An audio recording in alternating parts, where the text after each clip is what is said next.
Yeah.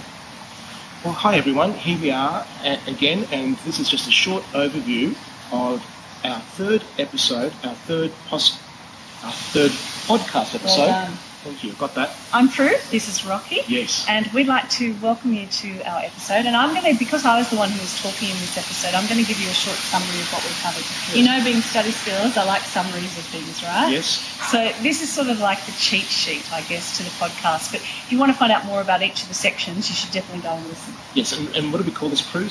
This is the top mistakes or common mistakes that people make when they study. Right. All right. So there's 7. I'm going to go pretty fast. First 3 are about study notes. Firstly, not making study notes on a regular basis. So you leave it till just before the exam.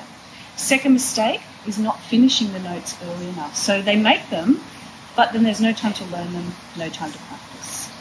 Third mistake, big one, is not making study notes brain friendly. And I think actually one of our upcoming podcasts is looking at how to make the study notes specifically brain friendly.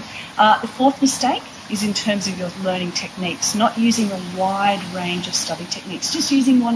You know how people get their favourites? Yep. I don't know how you studied. Maybe you had one thing that you just Auditory. loved. Okay, so you just did that, you listened to it, and there's only one path in the brain to access that information. So number 4 is not using that wide range. Number 5 is the one that drives me crazy because it's just so deadly and it's so easy to fix. And that's the habit of a lot of students. They get their notes, they just read it. Oh, yeah. Yeah, Passive. I know that. Yeah, incredibly passive. They just read it over and over and hope it's going to jump into the head. Yeah.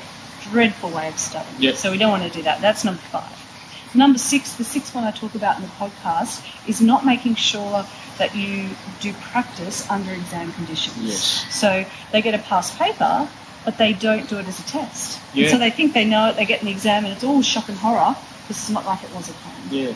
And number 7 is not doing enough practice from a wide range of resources. So just doing 1 or 2 things. So that's a summary of what you're going to learn about in this podcast. Top 7 mistakes, and you'll learn about each of those steps along the way and as we unpack them. So Yeah, just tune in, folks, because there's some great stuff as Prue unpacks each one of those tips. And it's really been 20 years of experience where I've just sort of, dealing with, I've run, 3,000 study school sessions. That's a lot of kids I've come into contact with. Yeah. I get emails every week from kids asking me questions. You sort of really start to see what are the mistakes that people keep making over and over and over and working out what those are. So BrainTreePodcast.com, and you can download episode 3 or go to iTunes and subscribe so you never ever miss an episode. All right. Thanks very much, Prue. Thank you.